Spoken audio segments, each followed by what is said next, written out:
Ini ada 19,9 juta orang yang ingin mudik, berniat mudik.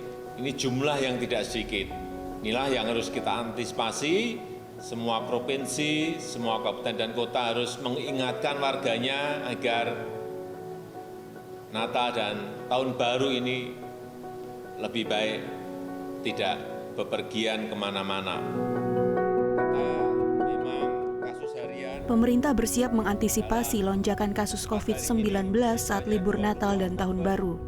Hal tersebut diungkapkan Presiden Joko Widodo saat memberikan arahan kepada kepala daerah seluruh Indonesia secara virtual dari Istana Merdeka Jakarta pada Senin 25 Oktober 2021. Pemerintah pun mengambil langkah cepat dengan menerapkan pemberlakuan pembatasan kegiatan masyarakat atau PPKM level 3 di seluruh daerah mulai 24 Desember 2021 hingga 2 Januari 2022. Aturan ini dituangkan dalam Instruksi Menteri Dalam Negeri Nomor 62 Tahun 2021. Aturan PPKM yang berlaku pada masa libur Natal dan Tahun Baru antara lain larangan mudik. Kepala daerah diperintahkan mengimbau warganya agar tidak pulang kampung, apalagi jika tidak dalam kondisi mendesak. Pemerintah pun akan memperketat dan mengawasi protokol kesehatan di 3 lokasi, yaitu gereja sebagai lokasi ibadah Natal, tempat perbelanjaan, dan tempat wisata. Selain itu melarang ASN, TNI, Polri, karyawan BUMN, dan karyawan swasta mengambil cuti pada libur Natal dan Tahun Baru. Menurut Kepala Lembaga Biologi Molekuler Eijkman Profesor Amin Subandrio, dengan kondisi saat ini sangat penting masyarakat paham dan mau menahan diri untuk mengurangi mobilitas. Ini dilakukan sampai catatan positivity rate atau resiko penularan COVID-19 untuk semua daerah di Indonesia dan negara di sekitar Indonesia berada di bawah 1%. Tentu kita harus memberikan pemahaman kepada semua orang, tidak hanya dengan melarang-melarang saja atau mengawasi, tapi memberi pemahaman supaya masyarakat sendiri yang mengendalikan dirinya agar tidak melakukan kegiatan yang kerumunan dan juga tidak melakukan perjalanan, ya, membatasi perjalanan. Karena sekali lagi kita tahu bahwa yang membawa virus itu pindah-pindah itu manusia, ya. Virusnya tidak terbang sendiri.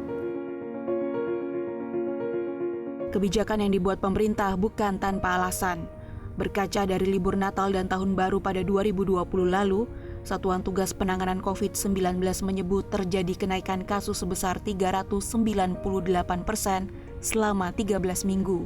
Sehingga selain pelaksanaan vaksinasi, masyarakat diminta tak kendur menerapkan protokol kesehatan. Jadi kita pertahankan kasus COVID-19 yang sudah melanda ini dengan cara apa? Dengan cara terus melaksanakan protokol kesehatan 3M, ya, untuk mencegah celah munculnya gelombang ketiga serta masuknya varian baru. Varian apapun, cara proteksinya sama, pakai masker, jaga jarak, cuci tangan, ya. Lalu kemudian yang berikutnya adalah dukungan masyarakat untuk melakukan program vaksinasi, ya, karena vaksinasi itu betul-betul berdampak besar, ya.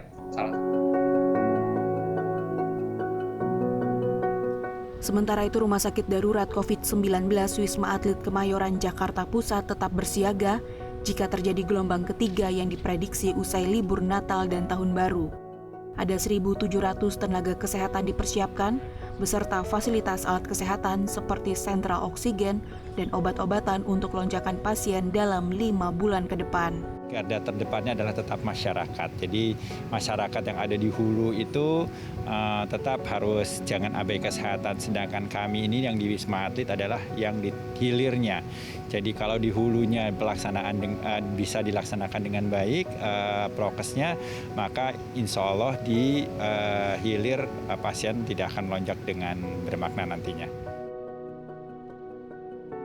Data keterisian pasien di Wisma Atlet Kemayoran pada 24 November berjumlah 196 orang atau 2,48% dari kapasitas.